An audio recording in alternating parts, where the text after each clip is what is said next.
The U.S. Army's 101st Airborne is practicing for war with Russia just miles from Ukraine's border. Here's a summary of the article. Mihail Kog. LNICEANU. Romania. The U.S. Army's 101st Airborne Division has been deployed to Europe for the first time in almost 80 years amid soaring tension between Russia and the American-led NATO military alliance. CBS News joined the division's deputy commander, Brigadier General John Lubas, and Colonel Edwin Matides, commander of the 2nd Brigade Combat Team, on a Black Hawk helicopter for the hour-long ride to the very edge of NATO territory, only around 3 miles from Romania's border with Ukraine. From the moment Russian President Vladimir Putin launched his full-scale invasion of Ukraine on February 24, his forces have advanced northward from the Crimean Peninsula, a Ukrainian region that Moscow illegally seized control of in 2014.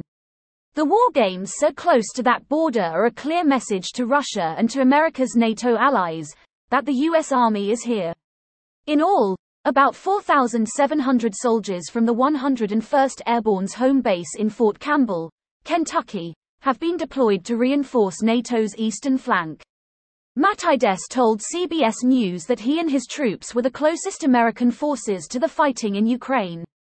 The Screaming Eagles commanders told CBS News repeatedly that they are always ready to fight tonight, and while they're there to defend NATO territory, if the fighting escalates or there's any attack on NATO, they're fully prepared to cross the border into Ukraine. This post received a score of 20,000, with an upvote ratio of 83%. Here are the top comments in response to this article. Greater than the U.S. Army's 101st Airborne Division has been deployed to Europe for the first time in almost 80 years. This article gets a major point wrong. The 101st Airborne has deployed to Europe multiple times since the end of WW2. Multiple REFORGER exercises, rotations, etc. 101st was in Europe at least as recently as 2020. Just seems like an unnecessary fact pulled out of their ass for no reason. Likely just copying from other articles. There was a bunch months ago that had that claim. Maybe they're treating deployed as something different than whatever they did before. All deployed means in Army speak is that a unit moved somewhere outside their home station.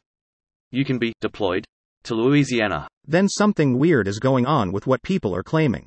This article says presumably the commander knows what he's talking about.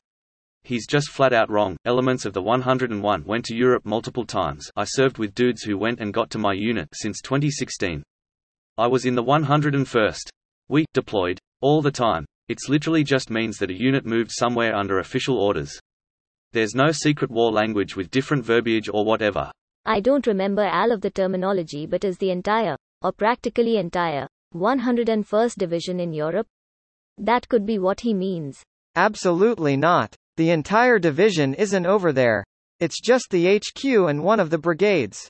This deployment was announced in May. They replaced an 82nd Brigade in a 1-to-1 swap.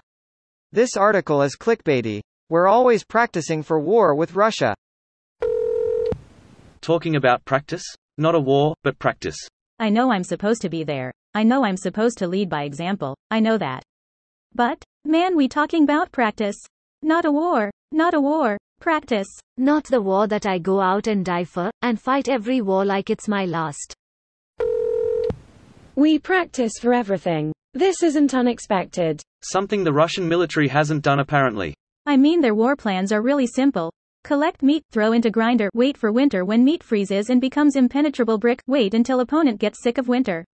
No, their plan was more simple. Airdrop some guys into Kiev, Ukraine surrender. Airdrop and take the airport. Ukraine lost, then regain the airport. The whole operation failed and couldn't take Kiev. All because of the airport. The Ukrainian forces would be cut off and surrounded while a lot of the commanders and politicians would have already been bribed, making a unified defense impossible and causing panic to set in. As the Ukrainian defenses panicked, Ukrainian leadership would flee and Kyiv would fall. When Russian forces were attacked from basically all sides, all at once the Blitz failed and the VDV found themselves cut off and surrounded without air support. In short, the Russian plan would have worked if the Ukrainians by and large had opted not to shoot back. This video was automatically created by Reddit to speech.